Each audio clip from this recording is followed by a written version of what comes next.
And hello, everybody. Welcome back to the Ice Bath. I'm Matt. I'm Griff. And another solid week of football. Yeah, we had some really solid games. Last night's game was really good. Raiders, I thought were going to pull it out and then choked a 17-point lead. Yeah, I mean, why would you go for the 2-point there?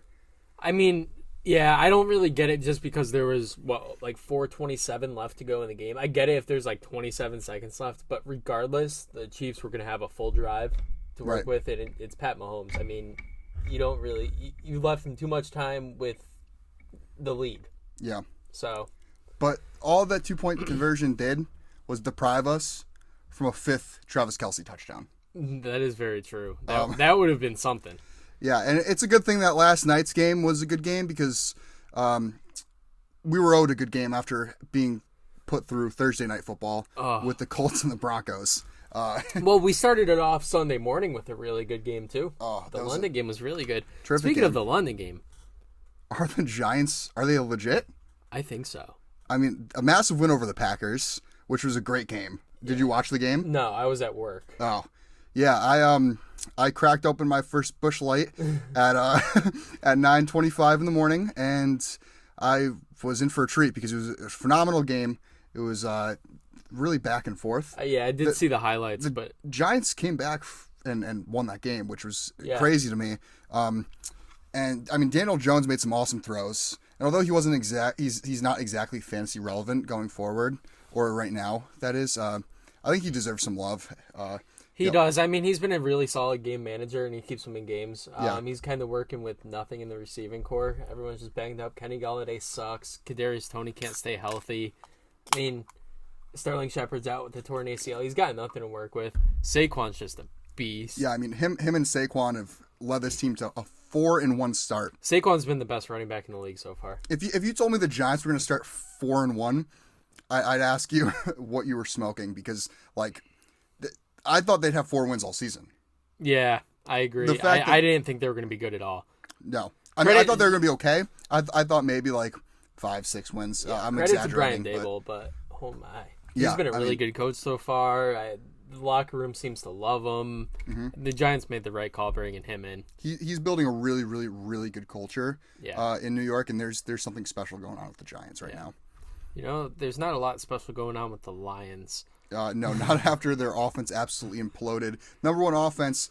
They're still the third-ranked offense even after putting up 0 points this past week. Yeah, I mean, because that's how good their offense was going into that their defense game. is so bad, they've just been trying to throw the ball downfield, and it was working. That's true. But yeah, no, the Lions season up to this point, I don't know if it's necessarily been a fluke. I think a lot of it has to do with how bad their defense really is. Mm-hmm. I don't think they're going to be really good moving forward. The offense is going to have its moments. You've got Sun God. Jamal Williams is going to get his. Right. DeAndre Swift, when he comes back, is probably going to have a pretty big role too. But at the same time, the defense is so bad, this team's not going to do anything. Yeah, and when you're always playing from behind, that's not a good position.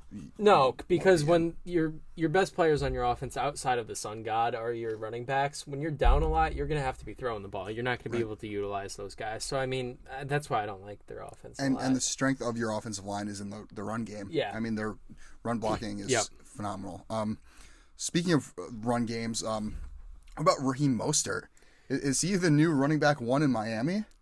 It kind of seems like it. I mean, I went to was it week 2? I went to against the Ravens, and he was out snapping Edmonds by a ton. He was getting all the third down snaps, which I thought Edmonds was brought in to be their third down back. Mostert's looked really good though. Yeah, I mean, this past week he had 18 carries for 113 yards and a touchdown. Granted, they're playing with Skylar Thompson as their quarterback, so they were run first. Right. I don't know if I've ever seen the Dolphins run this much. But, Mostert is carving out a pretty big role in this offense. I think moving forward, if you have Mostert or Edmonds in fantasy, I'd be sitting Edmonds at this point. Just kind of wait and see. And Mostert, I think, is a strong flex start. Yeah, 100%. And if you have good running back depth, then, hey, I mean, you're sitting pretty because these bye weeks are starting pretty soon. And Mostert could be a nice trade while his value's up. That's true. On him. I do want to talk about that game really quick. Yeah. Who did you pick last week to win that game? Listen, man. if I knew Teddy Bridgewater would go out with concussion in like the first drive, I'd be going Jets all day. I'm just saying, I did have more faith in your team last week than you did. You did, and but man, we're even because you had more faith in my team. I was sitting at work. I was sitting at work. I put the game on. I work at a golf course, so I'm working in the pro shop, and I was going crazy, live reacting. People probably heard me out on the first hole. I was running into the bar, high-fiving all the Jets fans in there. It was a good time. Being over 500, I haven't felt this in a while, so it's a good feeling right now. I'm not used to this. Yeah, man is glowing right now. Yeah, this team is. I will say this Jets offense and defense. These young guys are a lot of fun to watch. Yeah, you know who else is glowing? Who's glowing? Dameon Pierce. Oh man, talk about running back ones for a second.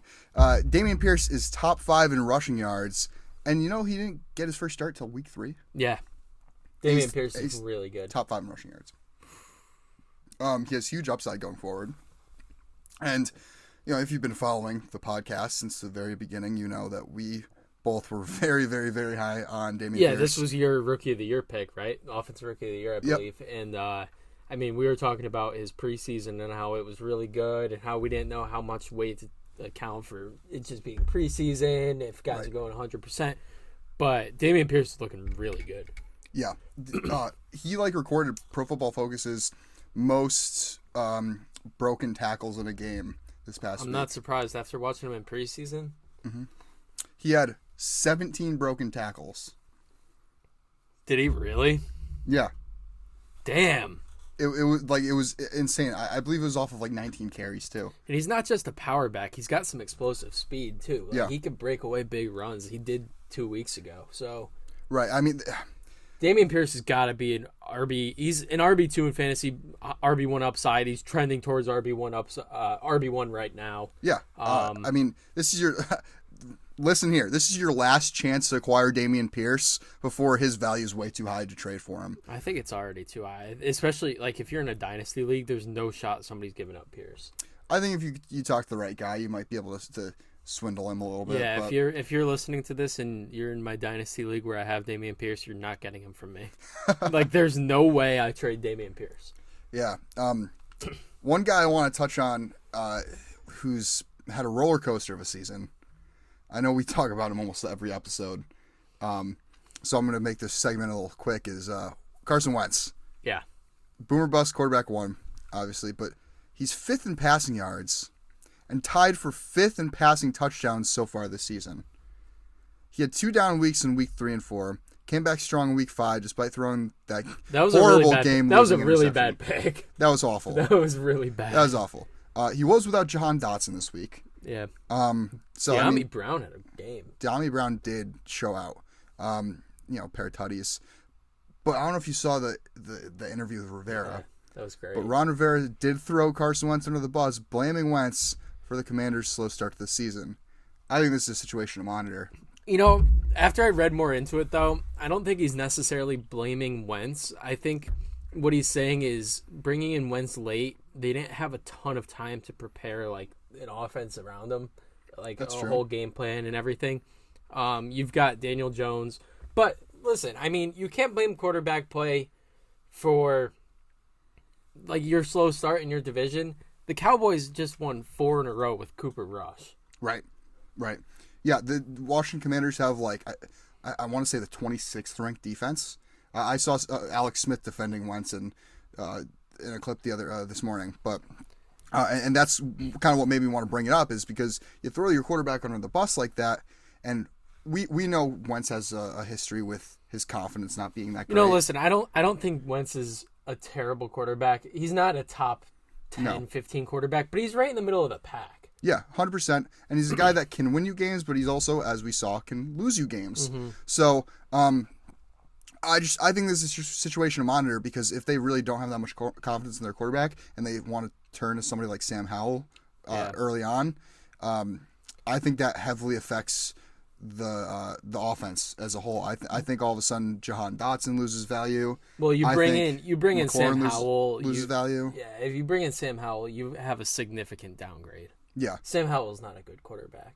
I'm not a huge Sam Howell fan, but I think those receivers definitely take a hit because they don't have as much of an experienced veteran throwing them the ball. Yeah, not only that, though. I don't see how anybody could think Sam Howell's going to come in and play better than Carson Wentz. Right. Carson Wentz hasn't been terrible. He had 2 really bad weeks, but he has not been a bad quarterback. He's also been the most sacked quarterback in the league. The O-line's really bad. I mean, Yeah. we talked about that last episode. You've got Sam Cosmi, who's terrible. But again, he's 5th in passing yards and 5th in passing touchdowns. Tied for 5th in passing touchdowns. So, and you know who's he's tied with for passing touchdowns? Who's that? Justin Herbert. That's pretty good company. Yeah.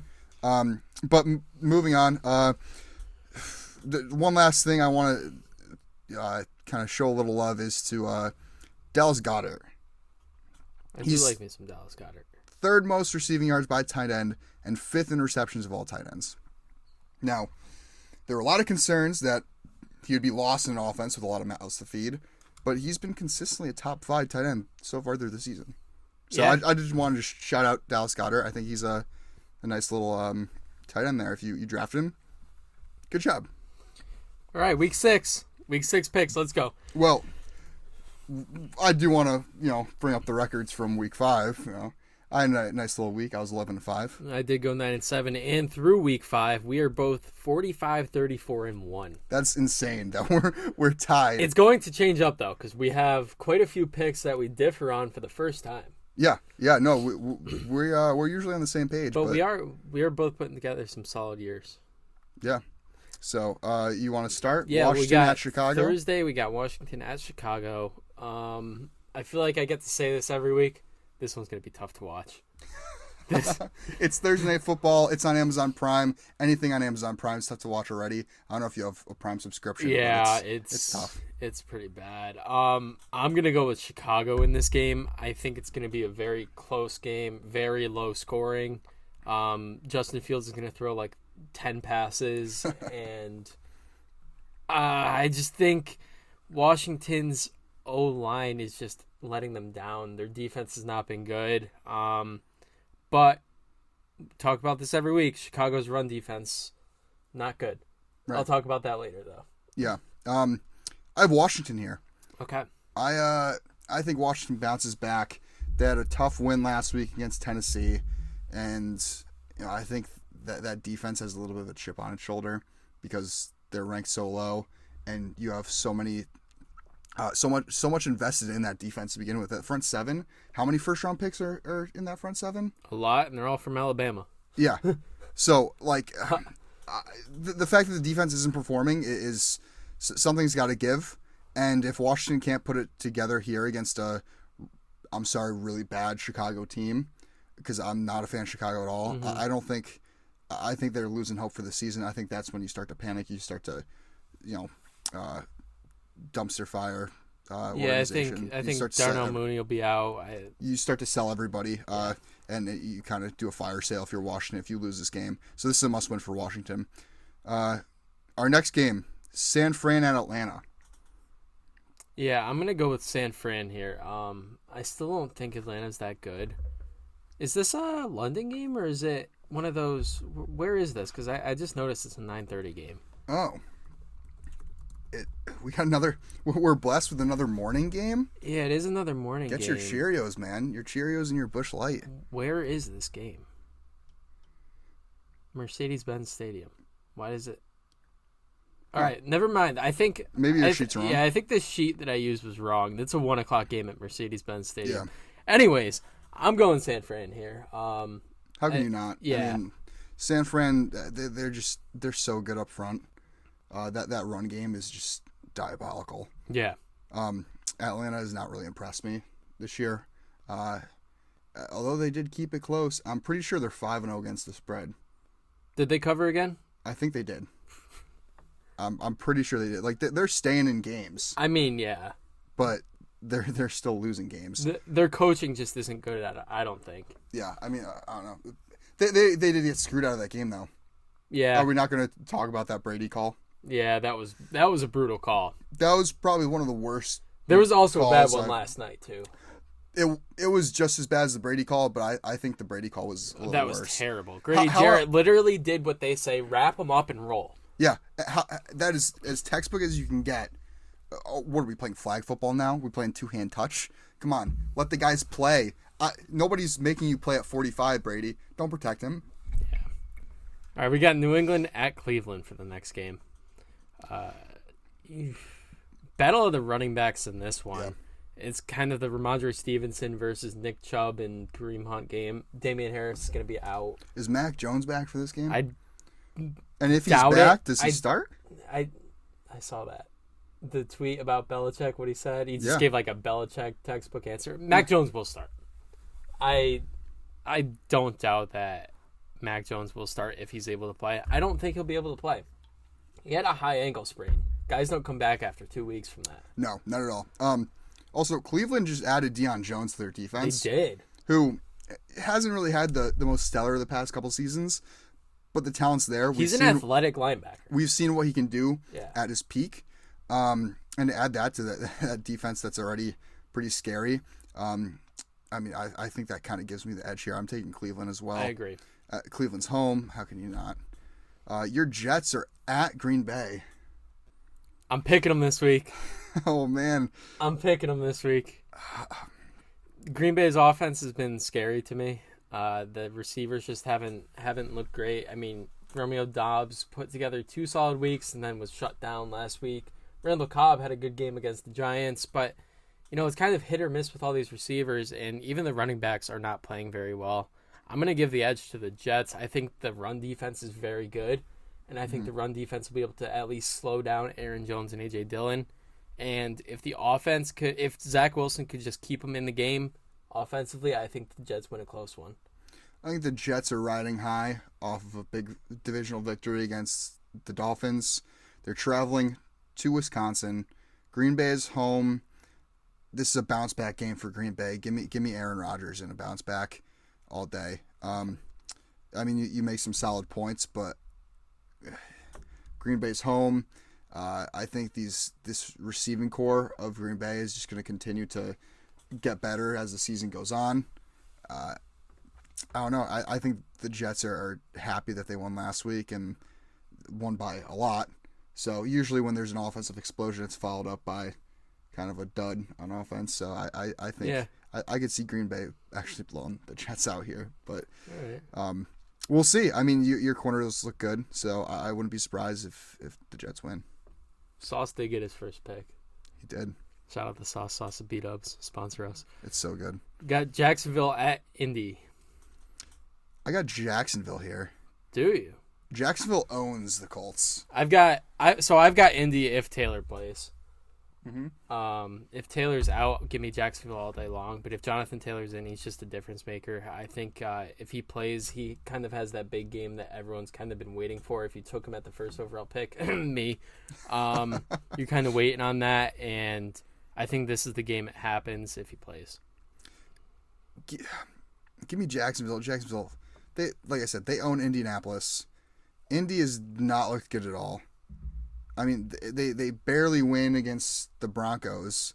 That's a game that they shouldn't have even won. I know. Russell Wilson literally threw that game away. Just thinking of KJ Hamler. I'm sorry, man. Yeah. You were wide open. He was wide open. I don't know. The Colts are not a very good team. No, and they're Jacksonville's not. looked Neither really is solid. Jacksonville, though. I don't think Jacksonville's looked really solid. They had a slip up this week against Houston. I think they correct their mistakes. They bounce back and they win here in Indianapolis. But our next game is Minnesota at Miami. I'm going Miami if Tua plays. If Tua's out, then give me Minnesota all day long. It's kind of one of those where I just don't know yet. I would assume Tua was going to be back this week, but I don't think Tua comes back yet. That was a bad concussion that dude had. I think he'll be back. They had the long week. Yeah, but sometimes it takes a month plus to get over a concussion, especially one that bad. I'll go Minnesota if Tua does not play. If Tua's in, give me Miami though. I think the offense bounces back with Tua. I mean, I was talking to you on Sunday about this. Without Tua, this offense looks terrible. Yeah. I think even with Tua, I'm taking Minnesota, just because I think they're starting to get in stride on the offense. They really are. Justin Jefferson's cheat code. Yeah, I mean he's been ridiculous the past couple games, and I think everything's running smooth there, and they're going to continue to win on down the stretch. So give me Minnesota. Next game is Cincy at New Orleans. Give me Cincy all day long here. Yeah, I like Cincy. I like Cincy here. New Orleans just has not been very good. No. Kamara just had a really good game. Taysom Hill had a great game. But I think Cincy is just too good matched up against this New Orleans team. Yeah, although I think this is tough because I initially wanted to go Cincinnati, but thinking about it now, New Orleans has a really good front four, and I think Burrow is going to be running for his life. But New Orleans also has kind of a bad run D. So yeah, I think Joe Mixon kind of eats here. I got to go Cincy just off of gut feel. Okay. Yeah. So Baltimore at the Giants is next. I think this is going to be a pretty solid game. The Giants are staying in it with everyone. It's going to be a really close game. But give me Baltimore here. I was teetering on the line. I gave the edge to Baltimore. But there's one thing that the Giants have as their secret weapon. What's that? His name's Wink Martindale, their defensive coordinator. He was a Ravens guy. If anybody knows how to stop Lamar, it's him. Okay. I think Lamar gets contained, and I think that they're going to have to beat New York in the passing game.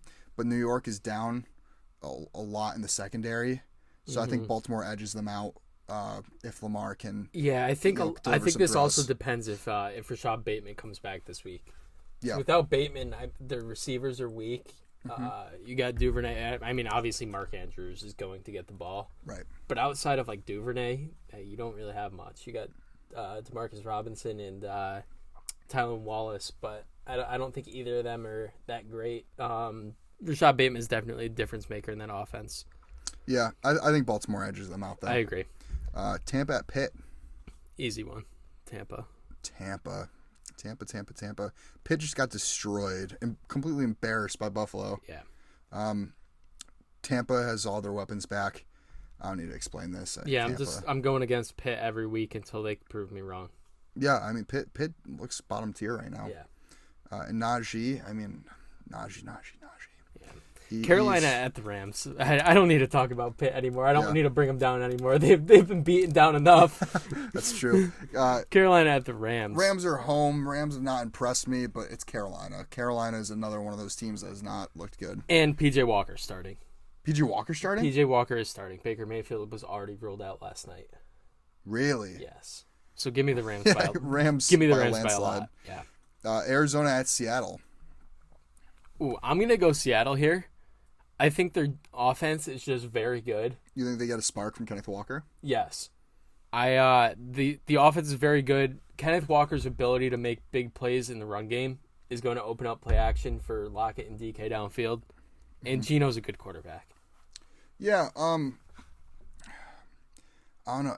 Arizona, like I as much as I want to root against them, I want to pick Seattle here. I just, for some reason, they keep staying in these games and almost winning. If it weren't for a tip pass in that final field goal against Philly, the Arizona game was going into overtime this past week. And Philly's arguably the best team in the league. So if you're able to step up that much and almost beat the Eagles, I think you should really be able to beat Seattle, whose defense hasn't really looked that great. And who in Seattle secondary is covering Marquise Brown? I don't. Tariq Woolen's very, very fast. He's just not super polished. That's the thing. Right. So yeah, I think Arizona takes this. Got Buffalo at Kansas City. The best game of the week, and they put it at 4:25 when we have to watch Russell Wilson cook on Monday Night Football. I am pissed. Yeah. No, the only thing Russell Wilson is cooking is SpaghettiOs in the microwave. This is going to be an electric game. This should be a primetime game. I don't understand at all. I mean, you could flex those games, can't you? They could. I mean, you don't want to. I don't think you can flex until. I don't think they can flex until later in the year. Oh, okay. I think something with TV deals and stuff. Gotcha. I'm not sure. All right. Well, give me Buffalo here. I think they're too good. I don't see many teams beating them this year, and I don't think Kansas City. Kansas City didn't look great last night. And if they get off to a slow start like they did again, Buffalo is way better than the Raiders. They'd be able to run away with it. Now, the thing with Kansas City, the reason they didn't look that great last night was Vegas blitzed. They blitzed all night. Yeah. And I think that's KC still won, but I obviously it was an arguable decision at the end going for the 2-point conversion. That was a game that KC very much could have lost. Buffalo is a much better team than Vegas is. Yeah. And Buffalo has a much better pass rush than Vegas does. Yep. So give me Buffalo here. I agree. I think KC's very beatable. I agree with everything you said. Dallas at Philly for Sunday night. Man. Dallas coming off 4 wins in a row. They're riding high. You got to give me Philly at home here. Tough divisional matchup. Not sure what the status on Dak is yet.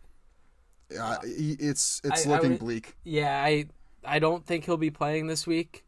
So give me Philly. I think the offense they're just a better team all around. The defense is better. Their offense is better. I think we're going to be able to take away CeeDee Lamb. Yeah. I think that's going to absolutely that's the thing. Most teams can't. Right. But if anybody can, it's Darius Slay. Yep. So give me Philly here. Philly at home.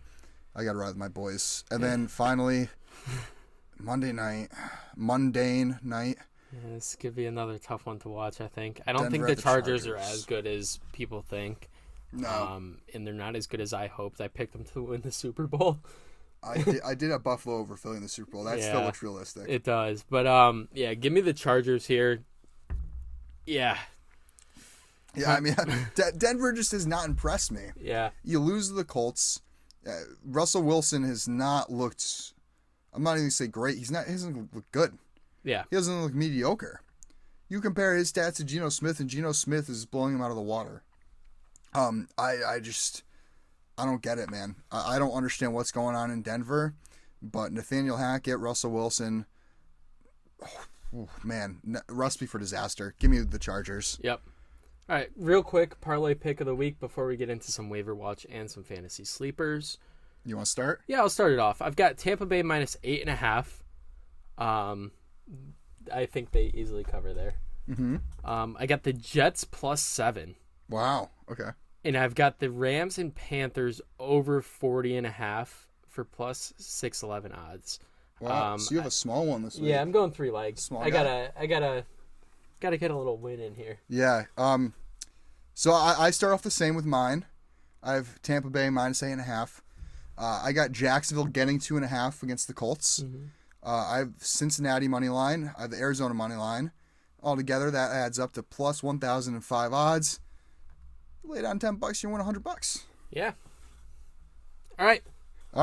Waiver watch. Yeah, we'll hop into the waiver wire watch. I'm gonna kick this off with my boy Kenny Dubbs. If you've been following us since the beginning of the season, you know this is one guy we're fairly high on going into the season. Kenneth Walker. With Rashad Penny's injury this week, we saw a small, tiny glimpse of what Kenny Dubbs is capable of. Walker ran 8 times for 88 yards and a touchdown. Although this is a small sample size, Walker still averaged 11 yards per carry. It is a small sample size, but once Penny went down, he had 88% of the snaps on offense. So, and with Penny out for the season, this is thrusting Kenny Dubbs into a starting workhorse back type of role. Feel like last week I said something about Penny with his injury history too. So if you had Walker, make sure you have him as a handcuff, and 1 weekend, boom. Right. Yeah. But Kenneth Walker is going to be really good. He's immediately a running back 2 in my opinion. Yep. And he is going to have running back 1 upside. Yep. He's only rostered in 47% of Yahoo leagues. I use Yahoo. Yep. I know you use Sleeper. Yeah, so I believe he's available, or he's rostered in 56% or something like that. So about half of he's rostered in. And he should be added in any league that he's available. If you're not going to get him, you're getting him, you're losing him. Yeah, I think he's a league winner. I 100%. I agree. I have him and Dameon Pierce in my keeper league. I'm pretty hyped about that. Ooh, that's really good. Yeah. Next guy is that you should be watching out for is Alec Pierce. Although the Thursday night football game between the Colts and Broncos was really painful to watch, there was a bright side for fantasy owners, and that is Alec Pierce breaking out into fantasy relevance. Pierce caught 8 of 9 targets for 81 yards, and although this stat line seems about as boring as the quarterback throwing to him, it shows promise of a wide receiver 3. This was Pierce's second straight game with 80 receiving yards. Yeah, he's looking solid. He's carving up that wide receiver 2 role behind Michael Pittman. Going into the year, you didn't really know what kind of role Alec Pierce would have. Right. Rookie second-round pick. He's shown he could fill in that role. And he's rostered in less than 10% of Yahoo leagues. Yeah. So, I mean, that's a guy that you can go out and, if you need depth, if you lost a receiver. Or if you have a guy on a bye week and you need somebody to pick, he's a good placeholder for a week. Yeah, I mean, if he's available in 10% of league, less than 10%, go out and get him if you can. You want to take the next one? Jakobi Meyers. What's happening in New England? Whether it's Mac Jones or Bailey Zappi, Jakobi Meyers is clearly the number one. After missing weeks 3 and 4, he came back, putting up 7 catches, 111 and a score. Through 3 games this season, he has 20 for 261 and a touchdown. High-end wide receiver 3 production out of Jakobi Meyers. And he's available in roughly half of Yahoo leagues. Definitely worth stashing through bye weeks. I think he's a solid flex play. Yeah, I mean, I remember, was it last week we were arguing Devontae Parker and Nelson Aguilar? Yeah. Well, why do we forget about Jakobi Meyers? Yeah. It feels like a year in and year out, like ever since he's been in the league, he's kind of been the go-to guy in New England. Yeah, the thing with him that I never really liked is that he couldn't score. Right, but he scored. Yeah, he scored. Yeah, I like Myers a lot moving forward. Yeah, the last guy in the waiver wire watch, he's none other than the human multi-purpose tool himself, Taysom Hill. Before we get started, I am very mad at myself because I picked him up in a dynasty league last week. Yeah. Just because I had an open spot, and I figured if something happens to Andy Dalton, he becomes a quarterback, and I get to start a quarterback at my tight end position. Right. I pick him up, and I don't start him. He puts up over 40 points on my bench. Yeah, Taysom Hill's kind of like your friend that is annoyingly good at everything he does, even if it's his first time doing it. Yes. Passing, Hill delivers. Receiving work, Hill will come through. Rushing, just look at his stat line this past week. He ran 9 times, 112 yards, and 3 scores. And he's only rostered in 31% of Yahoo leagues. He recovered a fumble, too, on special teams. This guy can do it all. He does it all. He's he's that guy, your friend that can do like everything just really well. Oh, Mario Kart? I've never heard of it before. Wins first place. Oh, pick a basketball game? Yeah, sure, I'll play. Scores 20 points. Like he's that guy. He is him. And I haven't even gotten to the best part about this. Well, Griffin kind of mentioned that was in most leagues he's labeled as a quarterback and a tight end. Yeah. Meaning you can slide this guy into your tight end spot, and he has Travis Kelce tight end. Yeah, in my league, he's only labeled as a tight end. Really? Yes. Wow. Yeah. So it's, I don't know. I love Taysom Hill. I don't know if you could expect more than 10 touches a week. But even in a game where Kamara had his, Taysom Hill was getting touches. So yeah. I mean, he's the RB2. He's a quarterback. He's a receiver. Yeah. He's a running back. He's a fullback. Hell, you use him on special teams. You use him as a returner. Like, this guy does it all. It's crazy. As a Kamara owner in the past, I did hate him, though, because he vultures so many touchdowns. Yeah. But now that you can play him in the tight end spot, use it to your advantage. Yep. We want to jump into some Week 6 sleepers. Yeah, so, I mean, these are guys that are rostered in probably most leagues, but guys that have been, had down numbers, injuries, something like that we kind of expect a big week out of. I'm going to start it off with Rondale Moore here. Facing a Seattle secondary that hasn't looked really good at all. They've allowed the 7th most passing yards and the most yards per attempt in the league thus far. This is the last week before DeAndre Hopkins comes back. And, Moore wants to carve out that starting role. He probably has that starting role, but you're fighting for some time. You've got AJ Green. You've got Greg Dortch, who fought for time. You got DeAndre Hopkins coming back. I didn't even mention Hollywood Brown. So, right. I mean, they've got receivers. Who's a big receiving threat. Zach Ertz. So, I mean, Rondale Moore is going to be fighting for some playing time with the deep receiver room. He needs to show Kyler that he can trust him moving forward with the rest of this year. I think Rondale Moore has a big week.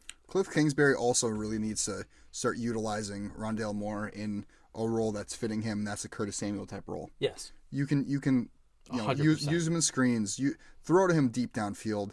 Line him up at the running back spot. Like, he's a small, shifty guy. Give him a couple carries a game. See what happens. Yeah. Our next sleeper. This is a guy you should definitely take a shot on. It's Brian Robinson. Oh my God, I can't believe you just said that. It's pretty clear the Commanders do not like Antonio Gibson. I can't believe you just said that. They took. I mean, what a story though, but for Brian Robinson. Yes, no. I mean, it's shout incredible. Out Brian he gets shot 6 weeks ago, comes back, and plays in the NFL after being shot 6 weeks ago. Twice. He wasn't just shot once. He was shot twice in the leg. In the leg. He's a running back. Like, this story is absolutely phenomenal. Jokes aside, so much respect for Brian Robinson. Yes, 100%. He's just incredible story, and I'm so happy that he's doing well and able to play. Yeah, and all jokes aside, I do love him this week. We talk about Chicago's run defense. They have the worst run defense, or actually, I think it's the second worst by 1 yard or something like that. Yeah. But this power running style with explosive speed, I don't know if he'll get a lot of touches yet. They're kind of trying to ease him back into it. But at the same time, I think Brian Robinson could have a big day. I don't expect Antonio Gibson to get a lot of touches in this game. Yeah, no. Antonio Gibson was taking snaps with the return team going into the season. Like, Antonio Gibson, they were not a huge fan of. And he's put Antonio Gibson might be the one that shot him. Oh, man. That was worse than my joke. Okay, let's just move on to James Conner. He's our next sleeper this week. The only defense that has allowed more rushing yards than the Bears is the Seahawks, by the 1 yard that you had mentioned. And James Conner is a bit banged up, but if he's able to go on Sunday, he should be able to break out. Yeah. A couple big runs, which he hasn't been able to do to this point in the season. It sounds like a very minor rib injury for Conner. Yeah. So if healthy, he's a must start in week 6. Yeah, I believe Darrell Williams got hurt, so I mean, the next man up would be Eno Benjamin. So just kind of keep an eye on it. If Conner can't go, Eno Benjamin could be a solid waiver pickup. But like you said, James Conner, if he could break out some big runs, at least get him some touches, that opens up the play action for downfield with Rondale Moore and Marquise Brown. Yeah. So I don't know. I'm kind of talking myself into picking Arizona. What am I doing? Yeah. But I do like James Conner this week. Hey, it's not too late to hop on the bandwagon. Arizona, man. I don't know if I could root for Hillary Clinton's team. Oh, man. Is it? No, that was... Kyler Murray showed up on all green, and then they put a side-by-side of him in his outfit with Hillary Clinton. It was I didn't see that. I saw the pregame outfit. His pregame outfit was terrible. That was atrocious. That was rough. I mean, you're sporting the Kelly green against the Eagles. Yeah. You're bound to lose that game. Yes. That was really bad. Yeah, and who's the last guy you think is a sleeper this week, Griffin? I like Ramondre Stevenson a lot this week. Really? It came out today that Damian Harris has the hamstring injury, and he's likely out for, they say, a while, which you never know. Definitely this week, though. Really? Ramondre Stevenson coming off a huge game against the Lions, and you're facing the Browns, who have allowed the third most yards per carry this season at 5.3. Which could set up Stevenson for some very big games. The run blocking is really strong. And if Mac Jones misses this game, like we kind of expect him to, the team's going to be very run heavy. Makes sense. Yeah. And Stevenson has that upside as a receiving back as well. Huge upside as a receiving back. So at PPR leagues, he's a must start. I think he has RB2 upside this week. Yeah, I would agree with that. I think it's Ramondre Stevenson season. 100%. So I think that's gonna wrap it up. Is there anything else you would want to address before we end the episode? I think that's pretty much it. That's all I've got. Yeah, I do want to say one thing. Eagles are 5-0. Eagles look really good. The Eagles do look really good. Jalen Hurts did have a couple iffy plays this past week against Arizona. We did barely pull out the win, but our defense stepped up. We tipped that pass. Not the pass, the kick.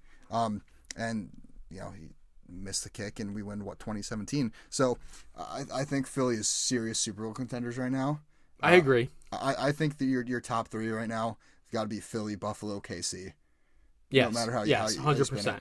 I don't see any other teams coming close to touching those 3. I agree. I would also like to point out the Jets have the offensive rookie and defensive rookie of the year on their team right now. They don't have Damian Pierce. Hey, watch it. Don't get ahead of yourself yet. Garrett Wilson, baby. Yeah. Nah, not even Garrett Wilson. Breece Hall. Breece Hall is looking really good. Yeah. We didn't even really talk about him. We did not talk about He had Breece Hall. 197 yards from scrimmage.